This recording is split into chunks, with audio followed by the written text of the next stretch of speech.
Pak, katanya dengan iman sebiji sawi itu katanya orang Kristen bisa memindahkan gunung ya Pak. Ya, kenapa Bapak tidak pindahkan gunung dengan hanya modal iman dengan sebiji sawi Pak? Karena iman saya tidak sampai biji sesawi separuhnya aja belum, gitu Bu. Iya. bilang aja nggak sanggup gitu aja kok repot. Makanya dipahami Bu, muridnya harus dibekali, gitu ya. Kalau imannya baru, sejajar Muhammad, jangan dicoba. Modar Bu, sudah dibuktikan dengan Nabi Muhammad itu kan. Makanya jangan dicoba. Murid-murid itu harus dibekali lebih tinggi dari imannya dari Muhammad. Itu baru bisa Bu. Loh, kalau iman sebiji sawi saja bisa memindahkan gunung, kenapa kalian katanya yang beriman kepada Yesus itu tidak memindahkan satu gunung pun? Apalagi kebal terhadap racun, gimana sih? Makanya dipahami Bu, muridnya harus dibekali, gitu ya. Kamu itu aneh Pak.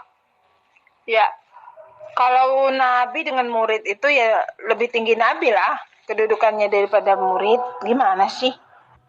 Ukuran iman itu bagaimana sih Bu? Gitu.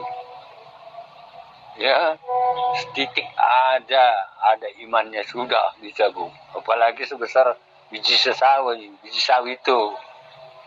Itu. Coba Pak, Anda jelaskan saja ya yang dikatakan sebiji sawi itu maksudnya apa? Iman sebiji sawi itu maksudnya apa gitu aja. Kalau dalam iman sebiji sawi saja bisa memindahkan gunung, ya kan? Mananya kalian dengan cukup iman saja kalian juga bisa memindahkan gunung dan bisa juga kebal terhadap racun, ya atau tidak? Bukankah kalian itu sudah beriman? Bukannya kalian katakan kalian itu beriman? Kok iman kalian nggak nyampe sebiji sawi? Padahal biji sawi itu kecil loh, sedikit. Pahami Bu. Pahami, jangan tekstual aja pengetahuannya. Kontekstual itu Bu. Merupakan suatu perumpamaan Bu. Sudah sering saya katakan, diulang-ulang lagi. Itu yang namanya usil itu Bu. Sudah saya berulang-ulang menjelaskannya itu. Itu kan bentuk perumpamaan. Metafora itu. Iya, diembat aja bapaknya Bu. Jangan diembat Bu. Keset. Kalau ayat itu hanya perumpamaan, terus yang benarnya apa? Jadi semua yang dikatakan di dalam ayat Bible itu adalah perumpamaan. Terus kenyataannya apa? Jika kamu, saya mempunyai iman, maka melakukan segala kehendak Allah itu. Lebih dari gunung itu. Oke? Jadi kenapa Anda tidak bisa memindahkan gunung? Bukankah dengan modal iman sebiji sawi Anda bisa memindahkan gunung? Nyatanya apa dong buktinya? Udah saya jelaskan Bu, bosan gitu ya. Itu artinya kalau kita punya iman sedikit saja, maka lebih daripada gunung itu bisa kita pindahkan. Pulau pun bisa dipindahkan, negara pun bisa. Karena kehendak Allah itulah yang dimaksud di sana.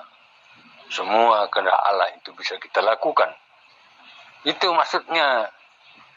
Pengetahuan cetek tekstual aja itu. Kalau tentang racun, jangan dicoba Bu. Kalau imannya baru setingkat Nabi Muhammad, jangan. Iya, tapi pada faktanya apa? Kalian tidak bisa memindahkan gunung sampai sekarang ini. Jadi apa yang dikatakan di dalam Bible itu tidak benar dong. Itu aja intinya. Jangan pamer ketololannya Bu. Sudah saya jelaskan. Itu kan perumpamaan, metafora. Masih berkutip di situ. Apa enggak usil itu namanya itu? Sudah saya jelaskan. Kamu yang jangan pamer ketololan. Nah loh, kamu belum apa-apa nyebut saya tolol. Saya balikin perkataan kamu. Kalau di ayat itu, ya orang-orang yang menyatakan atau yang mempunyai iman sebesar biji sawi bisa memindahkan gunung. Maknanya kamu dengan modal iman itu, iman sebiji sawi kok bisa memindahkan gunung. Tapi kenyataannya apa? Enggak ada. Nah, kamu ini beriman atau tidak? Itu saja kok repot. Mempunyai iman atau tidak? Kalau kamu mempunyai iman, kamu akan bisa memindahkan gunung. Itu kan dikatakan dia. Saya nggak keluar konteks kok masih. Saya mempertanyakan tentang iman. Sebesar biji sawi bisa memindahkan gunung. Itu dalam kitabmu. Kamu harus jelaskan. Kenapa kamu tidak? Gunung itu kecil, Bu. Tolol. Maaf ya. Kalau diulang-ulang itu saya sebut tolol itu. Sudah saya jelaskan itu metafora. Artinya apa? Kalau kita punya iman, maka kita akan melakukan segala kehendak Allah itu. Hasilnya jauh lebih besar daripada memindahkan gunung, Bu. Udah, jangan diperpanjang ke sana. Gunung itu kecil. Gunung itu kecil. Nyatanya kamu sampai saat ini nggak bisa memindahin gunung. Gunung Krakatau nggak bisa kamu pindahin. Masih ada di Laut Krakatau sana. Ngeyel, pamer, ketololan. Tidak bisa dijelasin. Silakan, Bu. Kami nggak bisa. Udah kan? Cukup kan? Iya. Mana imanmu yang kau bangga-banggakan? Mana? Kau memindahkan gunung aja nggak bisa? Ngeyel, pamer, ketololan. Tidak bisa dijelasin. Silakan, Bu. Kami nggak bisa. Udah kan? Apa yang pamer ketololan? Ngeyelnya di mana? Ya, emang Tuhanmu itu nggak bisa menciptakan apa-apa kok. Ya. Ngeyel, pamer, ketololan. Bilang aja mentok. Ya, nggak usah terlalu jahil, apalagi usil lah. Ngatain orang juga. Udah tua dirimu, Pak. Masa iya? Sebagai orang tua nggak ada teladannya. Ngomong nggak jelas gitu. Terus ngatain orang aja bisa. Makanya ya, saya yakin lah. Ya, orang Kristen ini emang nggak punya iman. Hanya begitu pengetahuanmu ya. Hamba yang diciptakan. Tidak paham kamu artinya hamba pun ngomong lagi. Sama kamu seperti burung beo.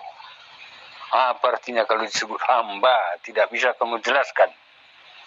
Ya, kalau Yesus menciptakan segala sesuatu. Baca Kolose 1 ayat 16. Yohanes 1 ayat 3. Jelas di sana tuh. Hamba pun kamu tidak tahu menjelaskannya. Ini apa ini?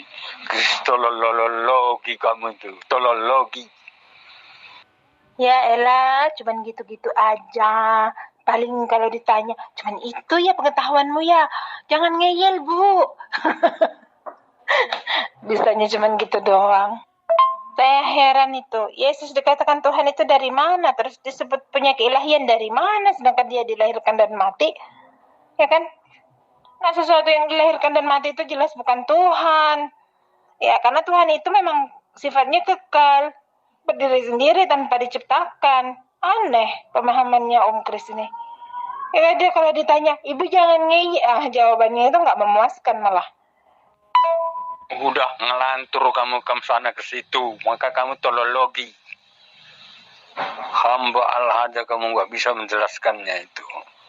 Apa maknanya hamba Allah? Maka kamu adalah tolologi. Ya nggak usah heran kalau sama Pak Sopan mah. Dia mana ada kata-kata yang bagus. Ya, udah kayak taman safari. Benar kan apa kata aku bilang? Percuma. Kan dijawab juga. Ya kan dia bilang kurang tepat. Terus yang tepatnya itu seperti apa?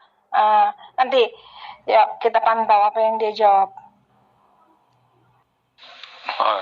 Tolong dijawab gitu, Bu. Biar saya jelasin sejelas-jelasnya. Ngemis sedikit, Bu. Jangan jadi teologi, kristologi gitu loh. Cerita tentang hamba diceritakan orang beriman gitu. Tuh kan. Tuh kan apa kataku. Nah, menyimpang lagi jawaban tuh. Ya kan?